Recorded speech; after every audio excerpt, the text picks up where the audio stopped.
The painting behind us is on loan to us from one of our graduates. It's from a well-known native artist here in South Dakota, Joanne Bird. The title of the painting is Untitled, so people are, I guess, free to allow their imaginations to roam. It's a really beautiful picture, and when it's set in the courtroom right behind our bench down in the courtroom, it's really a beautiful addition to the courtroom, both in and of itself and for the cultural resonances it has. My family came to South Dakota in 1973. I'm originally from New York. When I first came here, we lived and worked on the Rosebud Sioux Indian Reservation for 10 years. And then for 3 years, I was director of Dakota Plains Legal Services, the statewide legal services program. And so after 10 years on the reservation and a year of fellowship, then I joined the law school here. And they wanted me to teach Indian law, and that's been my primary area. I also teach criminal law and criminal procedure and federal jurisdiction. But Indian law, I've also, along the way, become a tribal appellate judge for several tribes in South Dakota. People who are members of the 9 recognized tribes in South Dakota probably agree they probably make up 8, 9, 10% of the state's population. So particularly in western states, native populations are oftentimes a very significant part of that state's population. And native people, of course, live on the reservation and they live off the reservation, so you can find native people everywhere. It's important to understand that native people are citizens of 3 sovereigns.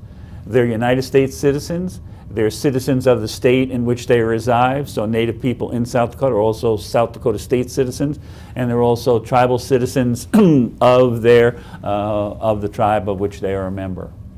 Tribes have what is known as sovereignty. They have the authority from their pre-constitutional existence as self-governing sovereigns.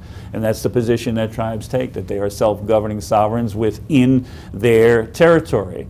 However, that's collided with the dominant society, with the federal government's point of view, and so the struggle for Indian tribes is to try to maximize their sovereignty, to maximize their zones of authority on and in Indian country, and to do that, that meets the approval both of the United States Congress and the United States Supreme Court.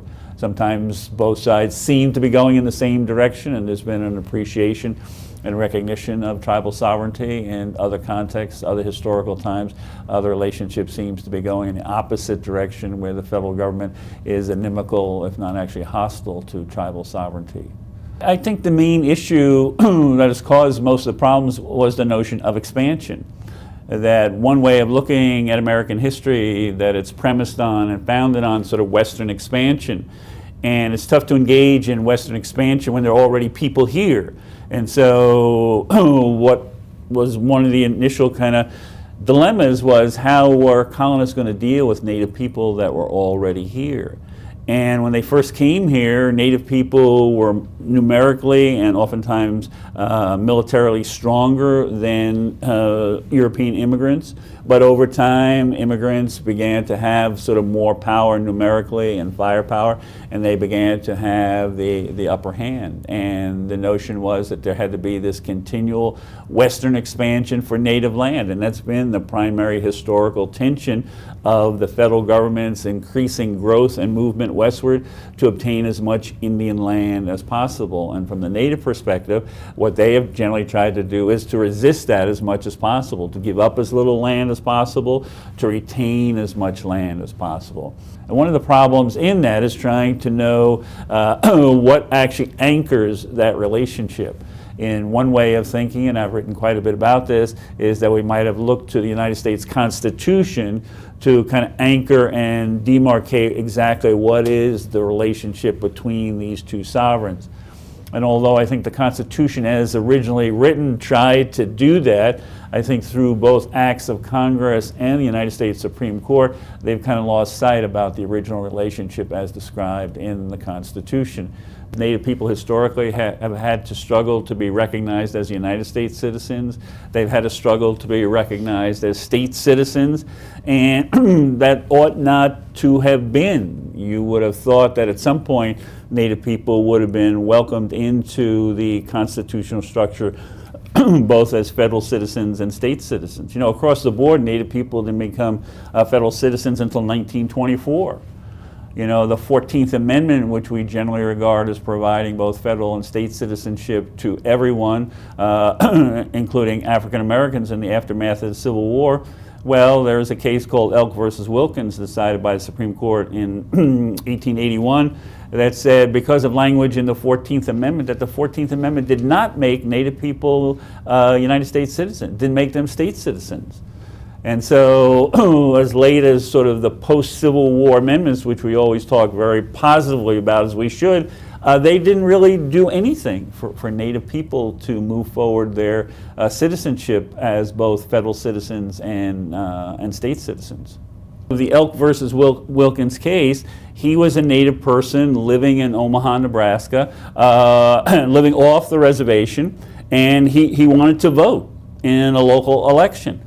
And he attempted to register to vote to be able to cast his ballot, and he was told that he was neither a citizen of the United States nor a citizen of the state of Nebraska, despite the 14th Amendment, because there's language in the 14th Amendment, which also appears in Article 1 of the Constitution. It has language, this phrase, excluding Indians not taxed. Well, if you go to that phrase in Article 1 of the Constitution, what does that phrase actually mean? And I think you can ask this to almost all people, and they really don't know. Well, what that meant, even at the time the Constitution was being adopted, there were very small numbers of Indian people that lived off the reservation, and at least technically were subject to taxation. And so the bargain in the Constitution was excluding Indians not taxed, meaning those Native people who basically were still living on the reservation in Indian country, they wouldn't be counted. Those few Native people who at that time had moved off the reservation, were living in small towns, arguably subject to local taxation, they would be counted for purposes. And that language, excluding Indians not taxed, for reasons that are not perfectly clear, is still repeated in the 14th Amendment. And so in the Elk versus Wilkins case, the court kind of fastened on the continuation of that language in the 14th Amendment to say that the 14th Amendment did not change the citizenship status of Native people. And so, you know, we're getting into the latter part of the 19th century, and Native people, with rare exceptions, were not considered citizens of the United States or citizens of the state in which they actually were living. Well, I think the major challenges that Native people have to deal with going forward is one of the problems of economic development in Indian country. The 9 reservations here in South Dakota are among the poorest in the nation. It's usually true that roughly 4 of the poorest counties in the United States are located in Indian country in South Dakota, so poverty remains extensive. And while that is true, that's not all of Indian country. It's people seem to know the bad about Indian country, but they don't know the good. And I think that's a significant kind of problem for non-Native people to be more aware of the good things that actually occur in Indian country. That there are colleges on reservations in South Dakota. Sometimes they're the fastest growing colleges in the state. I would venture to say if you raise that question to significant portions of the non-Native population in South Dakota, they wouldn't have a clue that there are colleges on the reservation created by Native people, governed by Native people, that are doing a tremendous amount of good work. Well, I think there's some good and some things that there continues to be struggle. I think, for example, it's important for both sides to agree where there can be common ground to solve problems. Is there opportunity for common economic development schemes that would benefit both the state and the tribe to have those in Indian country? And I think that there could be. I don't think that's been adequately kind of explored in the context of tourism, for example, to have a state-tribal partnership in the context of tourism. I think the notion of having opportunities for example, members of the state legislature to travel to Indian country, to meet tribal council members, just to have more forums where they actually come together. And I think in the absence of forums, in the absence of coming together, when you have that empty space between two peoples and you have a history, oftentimes that empty space is actually going to be filled by stereotypes, by negative stereotypes. It's only when people come together, both officially and unofficially, have more contact with each other, that I think they can have a better sense of who people are and develop that respect that I was talking about before. I mean, if you go around the law school here, you'll see evidence, not always true at other places, that there's a Native presence here. There's a strong Native American Law Student Association. You see star quilts in the building. If you go into the courtroom here, you'll see all sorts of Native artwork and stuff. And travel in most other places in South Dakota, I don't think you'll see that. And it's just like a basic thing. I know Native people, when they come here, they see it. You know, it's just like, well, yeah, there's some kind of cultural respect and Native presence here. And I think you don't want to underestimate that, because when you're a non-Native person, you just take for granted that everything kind of reflects the background that you come from.